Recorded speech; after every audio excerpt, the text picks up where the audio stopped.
자, 이페스 코리아 전산회계 1급과 함께하는 우리 기출문제 풀이. 자, 113회 실무시험부터 보도록 하겠습니다. 이제 실무시험 우리 항상 이렇게 문제풀이 할 때는요, 해당 기업에 내가 회계 담당자가 됐다라고 하는 어떤 그런 관점에서 우리가 문제를 푸는 게 되게 중요하다고 볼 수가 있겠습니다. 자, 해송상사라는 회사예요. 우리가 지금 근무하는 회사가. 자, 자동차 부품의 제조 도소매업을 영위하는 중소기업입니다. 자, 우리 회계기간 확인하시고, 자, 우리 1번부터 볼까요? 자, 기초정보관리 문제입니다. 자, 전기분 재무제표에 관련된 것까지 나와 있네요. 자, 1번부터 보겠습니다. 다음 자료를 이용하여 거래처 등록 메뉴에서 신규 거래처 추가 등록하는 문제. 자, 여러분들 들어가셔서 자, 거래처 등록 가셔가지고, 그쵸? 네. 여기 아래에서 우리 코드 확인하실까요? 00777. 자, 이름이 뭐냐면요. 슬기로운 주식회사.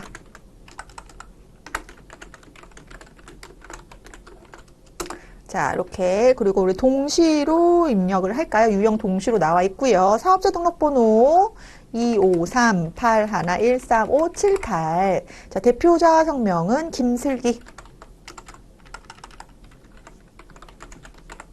자, 업태, 우리 도매, 종목, 금속. 자, 주소 나와 있습니다. 자, 우편번호 생략하고요. 자, 부산광역시 바로 입력하겠습니다. 부산 진구 중앙대로 663 네, 부전동까지 입력하고 엔터로 마무리하겠습니다. 지금 다 입력했죠? 네, 넘어가겠습니다. 자, 이렇게 슬기로운 입력했고요. 나오시고 닫기. 자, 그 다음에 우리 2번. 다음 자료를 이용하여 계정 과목 및 적요 등록에서 대체 적요 입력하는 거. 예, 입력하겠습니다. 자, 이번에는 계정 과목 적요 등록 가셔가지고 코드 134 눌러주면 요 가지급금으로 가네요. 자, 대체 적요로 가겠습니다. 자, 대체 적요라고 하는 것은 현금 거래 이외의 거래에서 우리가 사용하게 될 적요를 등록하는 거죠. 몇 번으로? 8번으로. 자, 출장비, 가지급금 정산. 엔터. 이렇게 엔터로 저장하시고 넘어갑니다. 엔터가 이제 연산의 의미도 있고 저장의 의미도 있다라고 넘어가시면 되겠습니다. 자, 2번 문제 다 봤고요. 이제 3번으로 갈까요? 자, 전기분 손익계산서를 검토한 결과 다음의 오류가 발견되었다. 해당 오류와 관련된 전기분 원가 명세서 및 전기분 손익계산서를 수정하시오라고 되어 있습니다. 자, 우리가 이 제조기업, 우리가 지금 근무하고 있는 회사가 해송상사였나요? 이름이. 자, 제조기업이에요. 그러면 제조기업의 어떠한 그 계정의 흐름을 한번 체크를 해보면 먼저 우리는 만들어야죠. 여러분, 물건을 만들어야 됩니다. 그럼 뭐가 들어가요? 제조 원가가 들어가겠죠. 만들었으면 뭐 해야 돼요? 팔아야죠. 이게 바로 뭐예요? 손익계산서. 팔으면 뭐가 나죠? 이익이 나죠. 이익이 나면 뭐 해야 돼요? 기업에 남겨두거나 처분하거나 뭐 해야 돼요? 내용을 알아야겠죠. 이익여금 처분계산서. 그러면 이익여금 처분하고 남으면 확정되면 이익여금이 확정되면 처분 가능한 이익여금이 확정되면 자본이 확정되는 거니까 재무상태표 요 구조예요. 그죠? 요 흐름이에요. 자, 이 문제에서는 지금 공장의 직원의 임금 220만 원이라고 되어 있어요. 그러면 원래 요 공장의 임금이니까 요 원가 제조 과정 중에 들어간 거잖아요. 그러면 임금 얼마가 있어야 되는데 여기에 220만 원이 있어야 되는데 이렇게 되는 거죠. 근데 판매비 관리비 그러니까 지금 제조가 완성되고 나서 손익계산서에 반영되는 판매비 관리비 급여에 얼마로 반영되어 있대요? 220으로 반영되어 있대요. 여기하고 해서 차이가 발생한 거죠. 그러면 얘를 뭐 해줘야 돼요? 급여는 삭제해주고 임금에 220만 원을 추가 입력하는 문제라고 보시고 또 그 흐름에 따라서 원가가 어떻게 달라지는지 한번 볼까요? 자, 보시면 한번 가보죠. 네.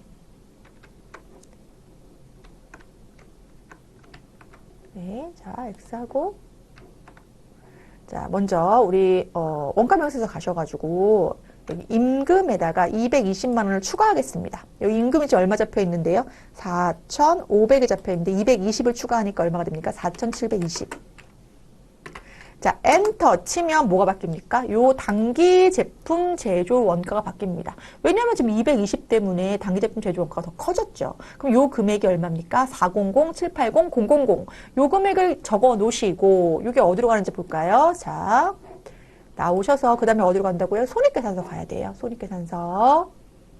전기분이죠. 예, 전기분 손익계산서 가셔가지고 자 보시면 지금 방금 요 단기 제품 제조 원가의 금액이 어떻게 변동했냐면 단기 제품 제조 원가의 금액이 우리 아까 400이었죠? 예, 400, 780, 000 으로 바뀌었어요. 그럼 여러분 이게 어디에 반영될까요? 이게 무슨 뜻입니까? 제품을 완성시키는 데 들어가는 원가라는 뜻이에요. 그래서 완성시키는 데 들어가는 원가에 220이 포함된 거죠. 그러면 우리가 손익계산서에는 어떤 영향을 주냐? 요 단기 제품 제조 원가가 바로 여기 어디에 단기 매출 원가에 반영을 주죠. 왜냐하면 내가 만들었으니까 뭐 해야 된다고? 팔아야 돼요. 그래서 단기 제품 제조 원가는 단기 매출 원가에 반영이 됩니다. 그럼 금액을 한번 확인해 보겠습니다. 자, 여기 들어가셔서 여기 더블 클릭해 보시면 여기 단기 제품 제조 원가가 398로 되어 있어요. 우리 방금 조정했잖아요. 얼마로? 400, 780 더하기 엔터. 자, 그러면 당연히 뭐가 바뀝니까? 매출 원가가 바뀝니다. 자, 매출 원가가 바뀌면 뭐도 바뀔까요? 단기순이익도 바뀌겠죠. 지금 단기순이익이 7496,000인데 자, 매출 원가가 바뀌면 바뀌죠. 자, 바뀌었어요. 보실까요? 얼마로 바뀌었습니까? 7276,000으로 바뀌었어요. 그런데 우리가 여기서 그냥 나오면 안 되고 급여로 처리했던 금액 중에 220을 또 빼줘야죠. 왜냐하면 과대계산되어 있잖아요. 그래서 8,650만 원에서 220 빼면 얼마로? 8,430만 원으로 수정을 해주면 다시 단기순이익이 얼마가 됩니까? 7,496만 원이 되는 거예요. 그래서 무슨 얘기를 하고자 하는 거냐면 자, 매출원가 금액이 더하기 220이 됐는데 급여 금액에서 마이너스 220이 됐으므로 결국은 단기순이익에 미친 영향이 있다 없다? 없다. 그래서 그 다음 이익여금 처분계산서라든지 재무상태표를 수정할 필요가 없다. 이렇게 정리할 수가 있겠습니다. 그래서 답은 우리 그대로 우리 아까 첫 번째 원가명세서, 제조 원가명세서에서 임금 추가 220 하는 거, 그리고 거기서 변동되는 단기 제품 제조 원가 확인해서 그 만드는 데 들어간 원가가 판매되는 데 원가로 반영되는 금액을 직접 수정해 주시고 따라서 이 매출 원가가 220이 증가. 하지만 우리가 또 801번의 급여에서 220을 차감해 줘야 되기 때문에 전체적인 단기순이익의 변동은 없다. 그래서 이렇게 정리를 하고 넘어가겠습니다. 닫기. 2번 일반전표 메뉴에 다음 거래 자료를 입력하시오. 7월 15일 문제부터 볼까요? 자, 우리 원재료, 주식회사 상수로부터 원재료를 구입하기로 계약을 하고 자, 당좌수표 발행하면서 계약금을 지급하였다. 자, 지금 매입 시에 지급하는 계약금은 무슨 처리합니까? 선급금 처리합니다. 선급금. 자, 일반 전표 입력하셔야 되고요. 날짜 제대로 확인하겠습니다. 몇 월 며칠? 7월 15일. 차변에 자, 우리가 계약금 지급한 뭐가 있다? 선급금이 있다. 거래처 반드시 넣어줘야 됩니다. 상수, 주식회사 상수 넣어주시고 자, 금액이 얼마냐면 300. 대변에는 당좌예금으로 지급하였다. 자, 당좌예금도 300개 넣어주고 넘어가겠습니다. 자, 8월 5일 사옥을 취득하기 위해서 자, 자금 9억 원을 자, 차입하였습니다. 만기 6개월이니까 단기 차입금이겠네요. 자, 그럼 단기 차입금 9억.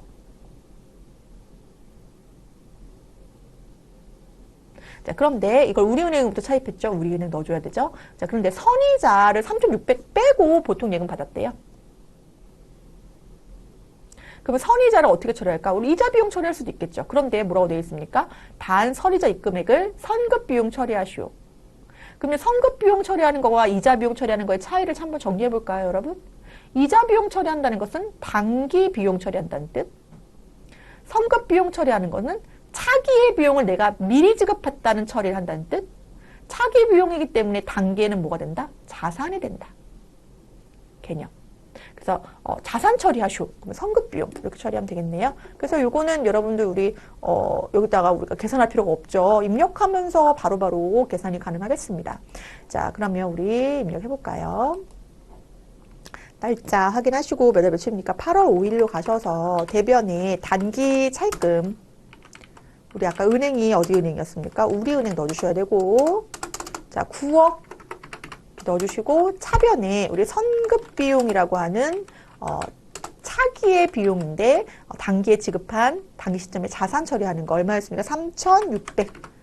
엔터. 그리고 요걸 보통 예금으로 받았다고 했어요. 그럼 8억 6,400이 자동으로 계산되네요. 예, 그래서 이렇게 순서는 여러분들이 상관없이 이렇게 금액만 맞으면 예, 그렇게 입력하시면 되겠습니다.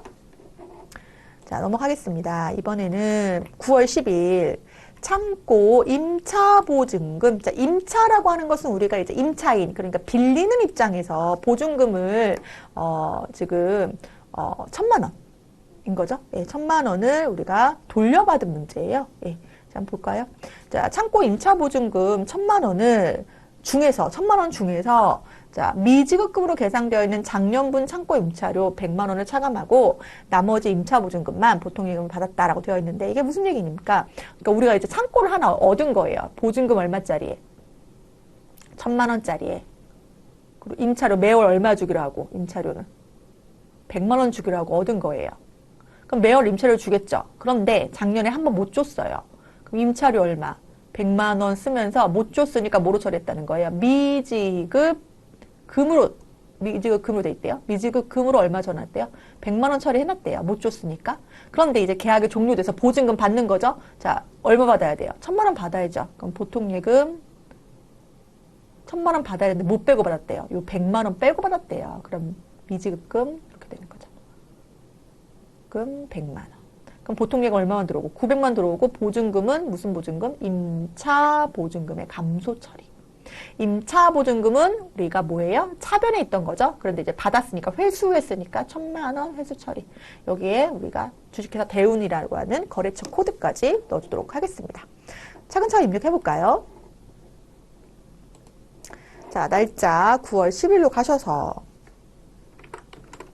자, 대변에 임차 보증금 대운 얼마를 받아야 되는 거죠? 1,000만 원. 그런데 차변에 우리가 지난달에 못 준 뭐가 있어서 미지급금이 있어서 대운 넣어줘야 되죠? 100만 원 빼고 나머지 뭐로 받았다? 보통 예금으로 회수하였다. 900만 원 이렇게 처리하겠습니다. 자, 10월 22일 영광상사에 대한 외상매출금 253만 원 중에 130만 원이 보통 예금 계좌로 입금되었다. 네, 그냥 10월 20일 문제로 가볼까요? 10월 22일. 자, 회수된 외상매출금 영광상사 130 얼마 중에 얼마만 이렇게 되어 있으니까 그 금액만 여러분들이 회계 처리하시면 되겠습니다. 보통 예금 얼마? 130. 자, 5번 문제 같이 보겠습니다. 자, 장기 투자 목적으로, 자, 콤프 상사의 보통주 2,000주를 우리가 10,000원에 취득하고 매입 수수료 발생한 금액 문제인데요. 자, 우리가 이제 이 주식과 관련된 거, 채권과 관련된 거, 이런 개념이 이제 유가증권과 관련된 문제라고 볼 수가 있겠는데, 유가증권이 이제 지분증권이라는 개념이 있고, 우리가 채무증권이라는 개념이 있죠. 그래서 어떤 기업에 지분을 갖는다. 그럼 그 기업의 주식을 갖는 거고요. 어떤 기업의 채무증권을 가지고 있다는 것은 원금을 이제 정해진 날짜에 이제 회수하여야 할 채권을 가지고 있다. 이런 개념을 이해할 수가 있겠는데, 자, 우리가 이제 발행하는 입장에서는 주식을 발행했다는 것은 자본의 증가가 있는 것이고, 채권을 발행했다는 것은 이제 부채의 증가가 있는 게 이제 무슨 개념인 거고, 발행자의 입장인 것이고요. 이제 투자하는 입장에서는 이 주식과 채권을 세 가지로 구분해서 우리가 투자자가 기록을 하게 됩니다. 자, 단기 매매 증권이라고 하면 그 기업의 주식과 채권을 어떤 단기간 내에 적극적으로 매도할 의사가 있을 경우에 단기 매매 증권. 자, 만기까지 보유하겠다. 그럼 만기라고 하는 날짜가 있다는 개념인데 이 경우에는 바로 뭐를 의미하는 거다? 채권을 의미하는 거죠. 그래서 만기까지 보유하면서 나는 이자만 받겠다. 이게 만기 보유 증권이고요. 자, 매도 가능 증권은 단기도 아니고 뭐도 아닌 거, 만기까지 보유하는 것도 아닌 거. 그러니까 대표적으로 요 장기 투자 목적으로 이렇게 나오면 뭘 생각하시면 돼요? 요 매도 가능 증권 생각하시면 되는데요.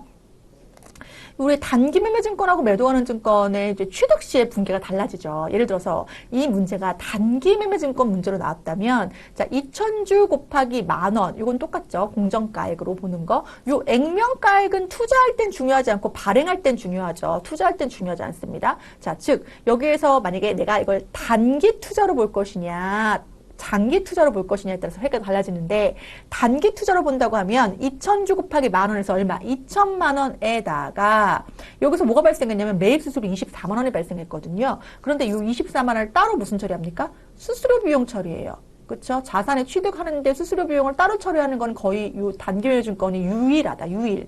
그런데 매도 가능 증권은 취득 시 부대 비용으로 봐서 얘를 얼마? 수수료 비용 24만 원을 포함해서 2,024만 원으로 처리한다. 이게 바로 뭐예요? 매도 가능 증권 문제입니다. 예, 그래서 11월 29일 가셔서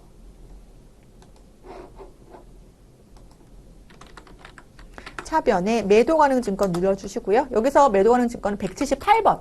왜냐하면 비유동 자산으로 가기 때문에. 자, 금액이 얼마입니까? 2,024만 원. 대변의 보통 예금 2,024만 원 이렇게 입력하겠습니다. 자, 넘어가셔서 이번에는 12월 8일. 자, 수입한 상품에 부과된 관세. 우리가 이제 수입과 수출이라고 하는 이제 국제거래에서는 우리가 통관 절차를 밟아야 되는데요. 특히 수입할 때 통관 절차를 통해서 우리가 부가가치세라든지 관세라든지가 이제 부과됩니다. 세관장을 통해서. 그러면 이 관세라고 하는 개념은 우리가 부가가치세와 마찬가지로 세금의 개념이 있는데, 그렇지만 이 세금을 내야지만 이러한 상품이 우리나라에 들어와서 내가 판매를 할 수 있다고 보기 때문에 약간 취득세의 개념처럼 보시는 거죠. 약간 취득세도 취득해야지만 사용할 수 있는 것처럼 관세를 내야지만 통관 절차에 통과가 돼가지고 우리가 뭐 할 수 있다? 판매할 수 있다. 그래서 상품의 원가에 포함을 시키는 문제입니다. 그래서 뭐 이러한 증빙도 한번 잘 보시면 좋죠. 이게 사실 우리가 뭐 문제 보고 풀고 이러한 작업들을 하고 있지만 결국 얘를 이제 실무에서 사용하고자 이러한 그 자격증 취득을 하시는 거기 때문에 이러한 영수증이라든지 뭐 서식이라든지 이런 것들을 체크를 한 번씩 하는 게 되게 좋겠네요. 그래서 보시면 수입 징수관 계좌번호, 납부자 번호 뭐 이런 거 나와 있고, 또 우리 수납기간에 대한 어떤 방식이 어떤 그 징수 방식이 어떻게 되어 있는지도 나와 있고, 그렇죠? 날짜, 납부기한 날짜, 발행일자 이렇게 나와 있는데, 우리 날짜는 지금 뭐예요? 12월 8일이니까 납부기한 날짜에 납부한 거네요. 그렇죠? 예, 인천세관에서 발행된 거. 자, 그럼 입력하겠습니다. 12월 8일로. 그래서 차변에 우리가 무슨 처리한다는 거예요? 차변에 상품 처리한다. 자, 금액이 얼마입니까? 756만 원. 대변에 뭐로 지급하였다? 보통 예금으로 지급하였다. 756만 원. 자, 여기까지 해서 우리 일반 전표 입력 끝났고요. 바로 매입 매출 전표 입력하겠습니다. 자, 8월 12일, 자, 산양산업으로부터, 자, 영업부에서 사용할 소모품을 현금으로 구입하고, 자, 전자세금 계산서를 발급받았는데요. 자, 전자세금 발급받았으면 무조건 51번 아니면 54번이죠. 51번 과세 아니면 54번 뭐로? 불공으로 보셔야 되죠. 자, 근데 불공 사유에 해당하지 않으니까 8월 10일 매입 매출 전표 가셔서 51번 과세 유형으로 입력하겠습니다. 자, 그러면 매입 매출 전표 먼저 갈까요? 잠깐 일반 전표로 들어가네요. 매입 매출 전표 가서 날짜 확인하겠습니다. 날짜 몇 월 며칠입니까? 우리 8월 10일. 자, 유형 몇 번으로 가시라고요? 51번. 자, 품목은 소모품. 자, 금액이 얼마입니까? 95만 원. 거래처는 우리 산양산업. 엔터 두고 하고, 우리 전자생산에서 1번 여로 바꿔주시고, 자, 분계에서 혼합으로 가셔야죠. 소모품 구입한 거. 자, 그러면 원재료가 아니라 뭐다? 소모품이다. 소모품으로 수정하시고요. 자산 처리. 자, 대변에 얘를 현금 구입했다고 되어 있으니까요. 104만 5천 원 현금 처리하고 마무리하겠습니다. 현금. 자, 넘어가서 이번에는 날짜 확인해 볼게요. 8월 22일. 자, 내국 신용장으로부터 수출용 제품의 원재료 3,400만 원을 롯데 상사에서 매입하고 뭐하고? 매입하고 자, 영세율 세운 전자상에서 발급 받았다. 자, 우리가 발급하는 경우도 있어요. 그러니까 우리가 뭐 할 경우에 영세율 매출할 때는 12번이죠. 몇 번? 12번. 영세율 매출하는 경우에는. 다시. 자, 우리가 매출하는, 그러니까 수출 목적의 매출이 있고 수출 목적에 뭐가 있는데? 매입이 있는데 둘 다 영세율 적용이 되는데 수출 목적의 매출일 때는 12번 영세. 수출 목적의 매입일 때는 52번 영세. 그럼 지금 우린 뭐예요? 매입이잖아요. 그럼 몇 번으로? 52번 영세로 들어가겠습니다. 8월 22일 가셔서 52번 영세 가셔서 품목은 우리 뭐였나요? 부품이네요. 예, 원재료 넣을게요. 원재료. 자, 금액 3,400. 거래처 로띠였죠? 로띠. 전자이고요. 자, 혼합으로 뭐로 가야 되죠? 혼합으로 가야 되나요? 예. 혼합으로 가셔서 어음을 발행했는데요. 그렇죠? 그래서 원재료 주시고 대변에 지급어음 처리 3,400만 원 하면 되겠습니다. 자, 넘어가셔서 이번에는 우리 8월 25일 송강수산으로부터 직원 선물로 마른 멸치 세트 50만 원, 또 영업부 거래처 선물로 마른 멸치 세트 30만 원을 구매하였다. 뭐 이런 경우 있을 수 있죠. 우리 그 명절 때 직원들 선물도 사면서 거래처 선물도 사는 이런 경우. 그런데 지금 여기서 중요한 포인트는 계산서냐, 세금계산서냐 이거예요. 그건 무슨 얘기냐? 면세거래냐, 과세거래냐. 이게 되게 중요합니다. 면세거래일 때는 우리가 뭘 발행합니까? 계산서를 발행하죠. 계산서 발행하는 건 뭐라고요? 면세거래입니다. 그럼 면세는 부가세가 있어요? 없어요? 없어요. 따라서 우리 복리후생비던 기업 업무 추진비던 아예 세금 자체가 없어요. 없어. 그런데 만약에 얘를 세금계산서를 받았다. 뭘 받았다고요? 세금계산서. 그럼 이거 무슨 거래죠? 과세거래인데, 자, 복리후생비 같은 경우에는, 부담한 세금이 있을 때 얘를 뭐 해줘요? 그 부가세에 대한 공제를 해주죠. 공제 가능하죠. 그런데 기업 업무 추진비는 공제가 불가능한 무슨 상황입니까? 불공 내역이죠. 불공. 따라서 이 공제가 가능한, 그러니까 세금계산서를 받았다는, 세금계산서가 있는 그런 선물 샀다. 그런 경우에는 예를 들어서 선물 세트에 10%가 부과되어 있는 과세거래이다. 그러면 복리후생비는 몇 번 가야 돼? 51번 가야 되고, 기업업무 추진비는 몇 번 가야 돼? 54번 가서 따로따로 우리가 처리해야 되지만, 뭐의 경우에는, 요 계산서 거래의 경우에는 그럴 필요가 있다, 없다? 없다. 그냥 53번 매입으로, 면세 매입으로 잡아서, 같이 처리하면 된다라고 보시면 되겠습니다. 날짜 8월 25일 가시면 자 53번 면세에 가셔가지고 우리 멸치 세트 자 금액이 한꺼번에 넣어도 되고요. 뭐 단가 각자 넣어도 되고요. 예, 8개 얼마예요? 10만원. 거래처는 송강수산. 전자이고요. 전자 넣어주시고 혼합 가셔가지고 이 원재료가 아니라 복리후생비 얼마치 있어요? 복리후생비가 지금 50만 원, 50만 원. 그리고 차변에 기업 업무 추진비가 얼마가 있어요? 30만 원. 요거 80만 원을 보통예금 계좌에서 이체했다. 얼마? 80만 원. 이렇게 처리하겠습니다. 그래서 지금 본사 다 직원들이잖아요. 영업부, 그쵸? 예. 그리고 거래처 라고 되어 있으니까 영업부 거래처 선물이라고 되어 있으니까 800번대로 해서 이렇게 복리후생비 그리고 기업 업무 추진비 각각 처리하겠습니다. 그래서 기업 업무 추진비 나오면 불공 아니야. 불공 생각하지 마시고 과세거래라고 하는 첫 번째 허들을 넘어야지 불공으로 가는 거기 때문에 이건 과세거래가 아니기 때문에 그냥 바로 면세 매입으로 입력하고 넘어가겠습니다. 자, 이번에는 자, 날짜 여기까지 입력하면 되나요? 네. 10월 며칠입니까? 네, 16일. 업무와 관련이 없는 대표이사의 개인적 사용 경비가 있었네요. 노트북을 사용했대요. 네, 이런 거. 자, 지금 보시면 뭘 받았습니까? 세금계산서 받았는데 사업과 무관한 거래이기 때문에 이거 불공사유에 해당한다고 보시겠습니다. 그럼 이거 몇 번으로? 54번으로 입력할 건데요. 이때 중요한 것은 분계 처리할 때는 얘를 비품으로 처리하면 안 되고 우리 대표이사한테 지급한 가지급금, 그 세법에서는 가지급금을 약간 대여금의 개념으로 보기 때문에 가지급금으로 처리하고 거래처도 황동규를 넣어주는 문제라고 보시면 되겠습니다. 그래서 입력할까요? 10월 16일. 네, 자, 문제를 좀 보면서 입력할게요. 10월 16일. 자, 유형은 54번 불공으로 가셔야 되고, 자, 품목은 노트북이에요. 자, 금액이 얼마입니까? 210만 원. 부가세가 당연히 붙죠. 자, 거래처는 무슨 전자예요? 상해전자. 자, 전자로 가시고, 자, 불공 사유는 사업과 관련 없는 지출 맞고요. 혼합으로 가서 원재료가 아니라 가지급금으로 수정해 주시고, 가지급금에서 또 뭐까지? 대표자 이름까지 넣어주셔야 된다는 거죠. 황동규 넣어주시고, 이 금액은 냈습니까? 안 냈습니까? 네, 외상구입금, 미지급금 처리. 지금 231만 원.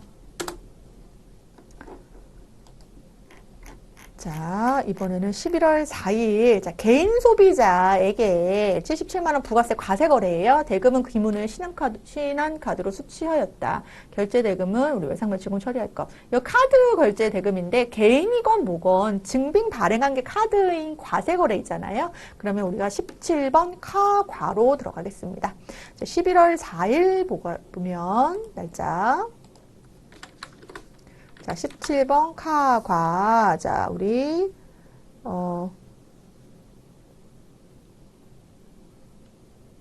네, 제품이죠. 제품 판매. 제품 판매고요. 공급 대가로 입력할까요? 77만 원. 그래서 70만 원, 7만 원 구분되고요. 기문후 넣어주겠습니다. 기문후. 자, 신용카드사가 어디였냐면요. 신한카드. 확인 눌러주시고 붕괴 4번으로 눌러주시면 카드로 눌러주시면 외상매출금 신한카드로 자동으로 뜨고 제품 매출까지 계정 과목 확인하면서 자동으로 뜬다고 해서 그냥 넘어가지 말고 우리 확인하면서 체크하겠습니다. 자, 넘어갑니다. 자, 이번에는 12월 4일 자, 제조부가 사용하는 기계장치의 원상 회복을 위한 수선비 88만 원을 하나카드로 결제하였다. 그리고 지금 매출전표 수취하였다. 그러니까 수선비 하면서 우리가 수선비 관련된 용역에 대해서 카드 매입을 한 건데요. 자, 지금 88만 원이니까 과세 매입인 거죠. 그리고 카드 거래니까 카과 거래로 입력할게요. 카가 매입으로. 그리고 해당 거래에 대해서 우리가 무슨 처리하게 되어 있습니까? 원상 회복. 이라는 수선비. 이거 중요한 포인트죠? 자, 기계장치 원상회복이라 하는 건 무슨 지출이라는 뜻이에요? 수익적 지출 처리라는 거죠. 만약에 이 문제에서 기계장치를 이번에 수선을 했더니 막 원래는 100개 생산하던 게 이제는 200개 생산할 수 있다. 생산력이 증가했다. 막 이런 문제가 나왔다. 그러면 그 무슨 지출이에요? 자본적 지출 처리라는 거죠. 그럼 자본적 지출 처리하였으면 이 문제에서는 기계장치 처리해야 될 거고 지금처럼 문제에서 수익적 지출 처리하였으니까 무슨 처리? 수선비 처리로 계정 과목 선택을 하겠습니다. 자, 그럼 12월 4일 가셔서 자, 유형은 몇 번으로? 57번 카과로 가시고요. 기계장치 수선비. 자, 금액 공급 대가 88만 원 넣어줄 거고요. 자, 거래처는 우리 어디입니까? 거기 그 승인 전표 보시면 뚝딱 수선이라고 써 있어요. 뚝딱 수선. 자, 우리 카드사도 입력할까요? 하나카드로 확인. 자, 4번 카드로 가면 하나카드 들어가고 요거 원재료를 뭐로 수정하십니까? 네, 수선비로 수정하시는데 제조부 수선비니까 몇백 번대로? 500번대로 체크하겠습니다. 자, 넘어가셔서, 자, 우리 전표 수정하는 문제 볼까요? 9월 9일. 주식회사 초록산업으로부터 500만원 차입하고 이를 모두 장기 차입금으로 회계 처리하였으나, 자, 그 중에 200만원은 상환기일이 2024년 12월 8일이니까요. 단기 중 상환기일이 도래하는 단기 차입금이네요. 자, 그럼 9월 9일 전표 가셔가지고, 9월 9일 일반 전표 가야죠.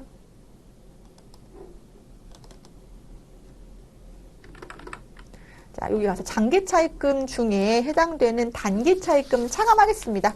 얼마입니까? 200이 단기 차입금이니까 장기는 그대로 300이 되는 거고요.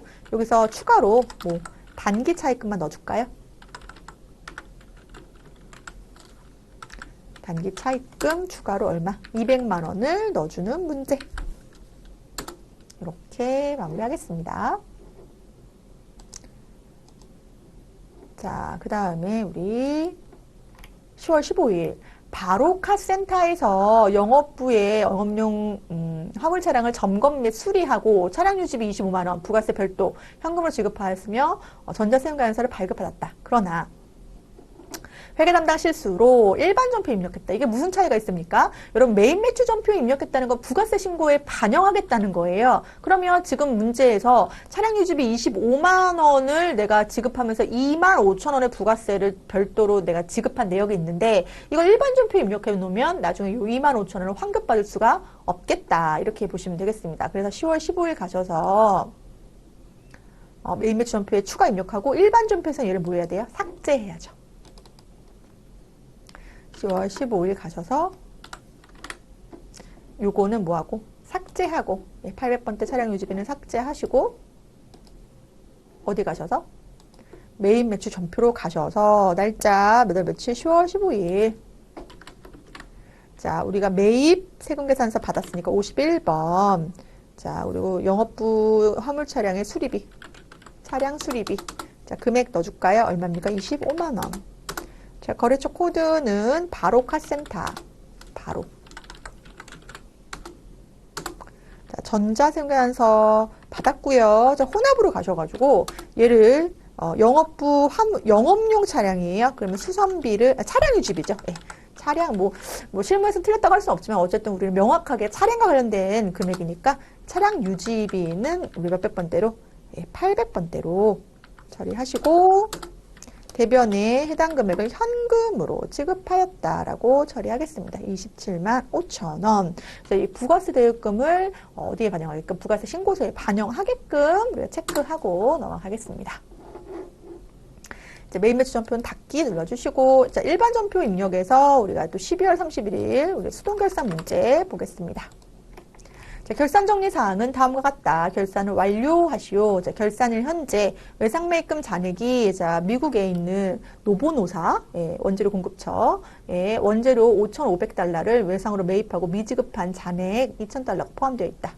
매입 시 기준 환율은 달러당 1,100원이었는데 지금 현재 기준 환율이 얼마이다? 1,200원이다 라고 했을 때 자 우리가 지금 외상매입금 잔액에 대해서 지금 미지급 잔액 요 금액에 대해서만 지금 2,000달러 곱하기 얼마로 장부되어 있는데 1,100원에 되어 있는데 우리는 지금 결산 시 환율이 얼마이기 때문에 1,200원이기 때문에 요 차이를 조정하는 건데요. 그럼 요 차이가 얼마입니까? 요 100원의 차이가 있네요. 100원이 뭐 했어요? 증가했죠. 그럼 100원이 증가했다는 것은 우리가 외상매입금이 100원만큼 뭐 하다는 거예요? 부채가 증가한다는 거죠. 예, 그래서 요 100원 곱하기 얼마? 2,000달러. 그래서 얼마가? 20만 원의 외상매입금이 증가하는 것이고 이건 실질적으로 우리가 한 게 아니라 우리가 결산 시 한번 뭐 한 거예요? 환산해 본 거죠. 네, 외화 환산 손실 처리하겠습니다. 외화 환산 손실 20만 원. 자, 그래서 12월 31일 가셔서 차변에 외화 환산 손실, 외화 환산 손실, 환산 손실 20만 원 넣어주시고 대변에 우리 외상 매입금이었죠. 거래처 넣어줘야 돼요. 노보노 20만 원 이렇게 넣어주도록 하겠습니다. 2번 12월 31일 결산일 단기 매매 목적에 보유 중인 지분증권. 자, 우리가 이제 지분증권 같은 경우에는 이거죠. 우리가 장부에는 얼마로 되어 있는데 지금 5,600으로 되어 있는데 요즘 결산일 기준의 시장 가치가 얼마라는 거예요? 5,400이에요. 그러면 우리가 회계 정보를 이용하는 이용 관계자 입장에서는 지분증권이 지금이 얼마인지에 대한 적시성 있는 정보가 더 필요할 수 있다는 거예요. 그래서 5,600이 아닌 얼마로 기록하는 것이 5,400으로 기록하는 것이 훨씬 좋은 정보다라고 보는 거예요. 그럼 장부에는 얼마로 되어 있기 때문에 5,600으로 되어 있기 때문에 단기 매매 증권을 얼마 차감해 줍니까? 200을 차감해 주는 거죠. 200을 차감해 주고 요 차이 그걸 뭐라고 한다? 평가 손실이라고 한다. 200. 그래서 요 평가 손실을 단기 매매 증권이기 때문에 단기 손익에 반영한다. 이렇게 배웠습니다. 자, 12월 31일 대변부터일까요? 단기 매매 증권. 매매 증권 얼마? 200. 차변에 단기 매매 증권 평가 손실 200만 원 이렇게 입력합니다. 3번. 제조부 공장에 1년치 화재보험료를 360만 원을 냈대요. 날짜 보시죠. 날짜. 현재 회계연도 몇 월 며칠부터? 5월 1일부터 자 언제까지? 차기 4월 30일까지. 그럼 요 12월 31일 시점에 우리가 결산 마감일이 있는 시점으로 본다면 8개월은 단기분이고 몇 개월은 4개월은 차기분이라고 볼 수가 있겠네요. 자, 그런데 지금 우리가 5월 1일 날 분계를 할 때 어떻게 했다고 했냐면 전액 우리 기업의 보험료 처리 500번 때 360만 원 보험료 처리했다. 이거 의미가 뭡니까? 단기 비용 처리했다는 뜻이에요. 단기 비용. 그런데 지금 보니까 결산의 시점으로 단기 비용은 얼마치밖에 없기 때문에 8개월치밖에 없기 때문에 12월 31일에 요 4개월치는 2년 다음 연도로 미뤄줘야겠구나. 그러면 보험료 얼마치에 대해서 지금 360만 원이니까 12개월로 나눠주면 월 30만 원이죠. 그럼 120만 원어치는 단기분이 아니다. 차기분이다. 이건 내가 미리 지급한 무슨 비용이다? 선급 비용이다. 라고 기록을 합니다. 그래서 차변의 선급 비용 120, 대변의 보험료 500번 때 120이라고 처리하겠습니다. 자, 12월 31일 차변의 선급 비용